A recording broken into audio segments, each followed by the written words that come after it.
Hello hi friends, అందరికీ నమస్కారం.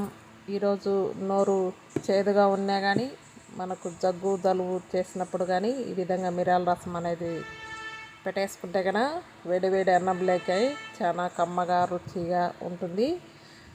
ఇప్పుడు ఏమేమి కావాలంటే నేను ఒక 5 టమాటాలు, రెండు రెండు పిచ్చిలు చింతపండు వేసేసి 2 గ్లాసులు వాటర్ వేసేసి టమాటాలు ఉడకట్టి పక్క పెట్టేసుకున్నాను.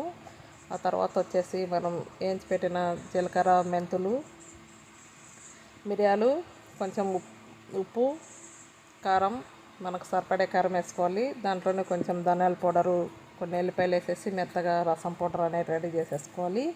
ఆ తర్వాత వచ్చేసి టమాటాలలో వాటర్ ఉంటే పక్కన గిన్నెలోకి ఉంచేసి ఆ తర్వాత మనకు బాగా చల్లారిపోయింటే కన్నా మన చేత్తో అయినా ఈ విధంగా రసం అనేది పిసికేసుకోవచ్చు. లేకంటే కన్నా పప్పు గుత్తోగైనా ఈ విధంగా టమాటాలు అనేది పిసికేసుకున్న తర్వాత ఇప్పుడు స్టవ్ దగ్గరికి వెళ్ళి ఒక స్టీల్ గిన్నె పెట్టేసి పోపు సరిపడే ఆయిల్ వేసేసాను. దాంట్లో ఆవాలు, జీలకర్ర, కొన్ని ఎల్లిపాయలు కచ్చాపచ్చగా దంచేసి వేసేసుకున్నాను. ఆ తర్వాత వచ్చేసి ఒక ఉల్లిపాయ కూడా కట్ చేసి వేసేసుకున్నాను. ఈ విధంగా రసంలో ఉల్లిపాయ అనేది వేసుకోండి, మంచిగా టేస్ట్ అనేది వస్తుంది.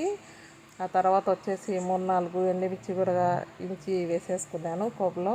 ఎండుమిర్చి వేసుకోవడం కూడా మంచిగా పోపు అనేది బాగా వేగిపోతుంది, టేస్ట్ కూడా ఉంటుంది. ఆ తర్వాత వచ్చేసి కొంచెం పుదీనా వేసేస్తున్నాను. బాగా పోపు వేగిన తర్వాత మనం పిసికి పెట్టిన రసం అనేది వేసేసుకోవాలి. ఈ విధంగా చేసుకుంటే కనుక చిన్నపిల్లల కానించి పెద్దవాళ్ళ వరకు మంచిగా తినేస్తారు.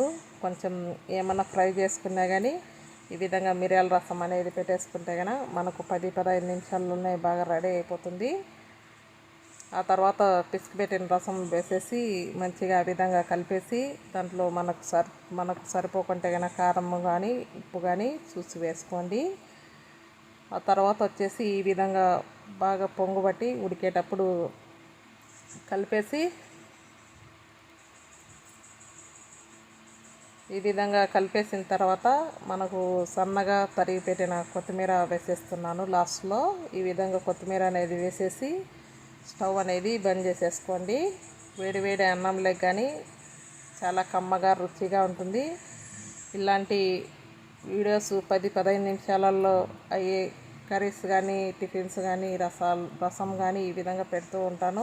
నా ఛానల్ను సబ్స్క్రైబ్ చేసుకునే వాళ్ళు ఉంటే కనుక సబ్స్క్రైబ్ చేసుకొని బెల్ ఐకాన్ నొక్కితే కనుక నేను పెట్టిన వీడియోస్ అనేది కంటిన్యూగా వస్తూ ఉంటాయి. వీడియో చూసే ముందు ఒక చిన్న లైక్ అయితే కొట్టండి. మీరు నన్ను మంచిగా సపోర్ట్ చేయండి. మరొక మంచి వీడియో